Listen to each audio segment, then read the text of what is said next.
Hello बच्चों, let's read the question.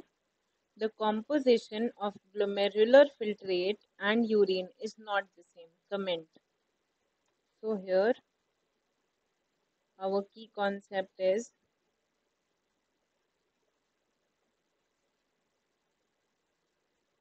composition of glomerular filtrate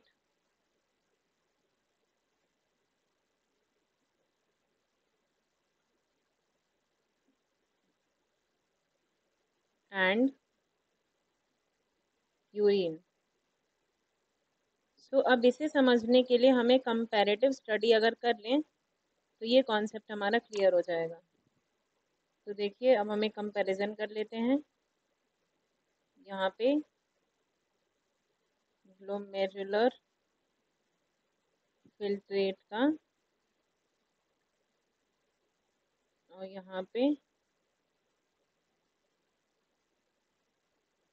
यहाँ पर हमें कंपैरिजन कर लेंगे ग्लोमेरुलर फिल्ट्रेट का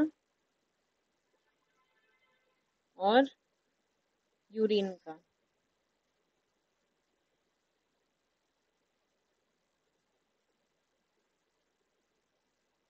सबसे पहले हम ये देख लेते हैं कि दोनों में ओरिजिन प्लेस का क्या अंतर है। ग्लोमेरुलर फिल्ट्रेट हम उसे कहते हैं जो ग्लोमेरुलस से निकल के पीसीटी में पहुंचता है, उसे हम कहते हैं ग्लोमेरुलर फिल्ट्रेट।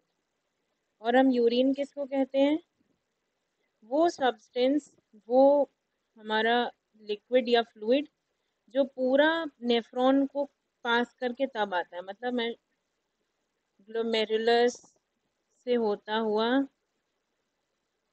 पीसीटी से लूप ऑफ हेनले में, उससे फिर लूप ऑफ हेनले से डीसीटी और डीसीटी से फाइनली जब वो कलेक्टिंग डक्ट में जो चीज़ आकर के जमा होती है कलेक्टिंग डक्ट में, उसको हम यूरिन कहते हैं।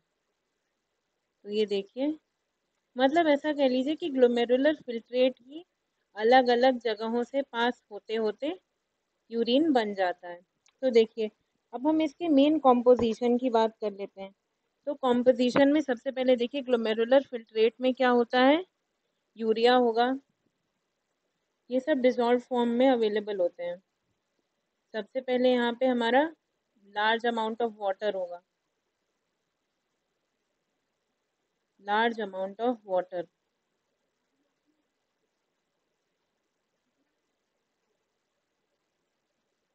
इसके बाद होगा यूरिया,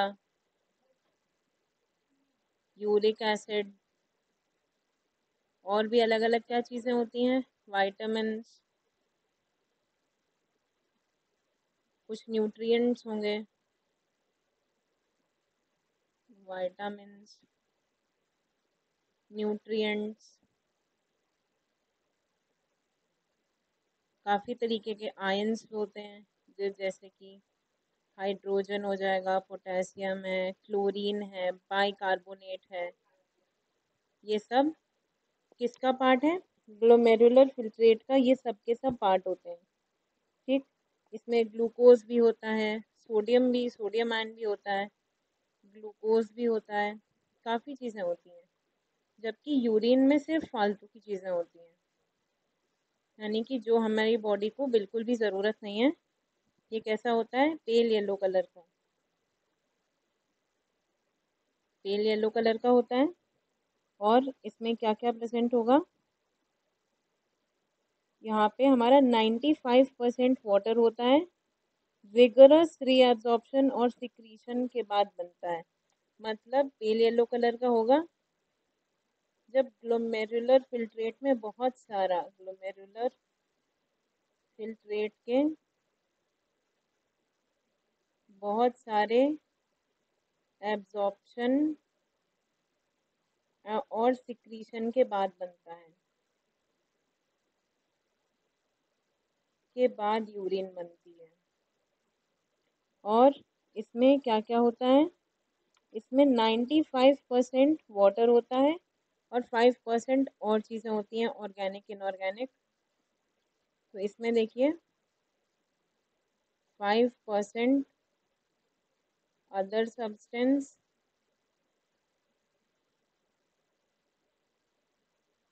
और 95% वाटर। और इस 5% में क्या क्या हो सकता है? 5% में देखिए ये ग्लूकोज वगैरह ये सब नॉर्मली यूरिन में नहीं पाए जाते हैं। मतलब ग्लूकोज में ऑर्गेनिक कंपाउंड के नाम पे सिर्फ ammonia, uric acid, urea, creatinine ये सब चीज़ें पाई जाती हैं। विटामिन्स, हार्मोन्स और एंजाइम्स भी हो सकते हैं। इनऑर्गेनिक में क्लोराइड, पोटेशियम सल्फेट। तो यहाँ पे हम इस तरीके से इसे लिख लेते हैं। 5% में क्या क्या आएगा? ऑर्गेनिक में पहले तो यूरिया और यूरिक एसिड, थोड़ी सी, ज़्यादा नहीं। क्रिएटिनिन इम्पोर्टेंट होता है। और देखिए इनऑर्गेनिक में क्या हो सकता है? हाइड्रोजन आयंस हो सकते हैं, क्लोरीन हो सकता है, पोटेशियम हो सकता है। और क्या क्या होगा?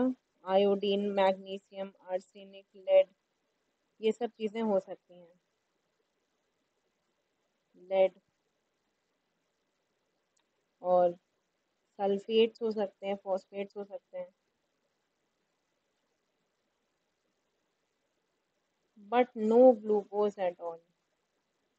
पर ग्लूकोज किसी भी कीमत पे नहीं हो सकता।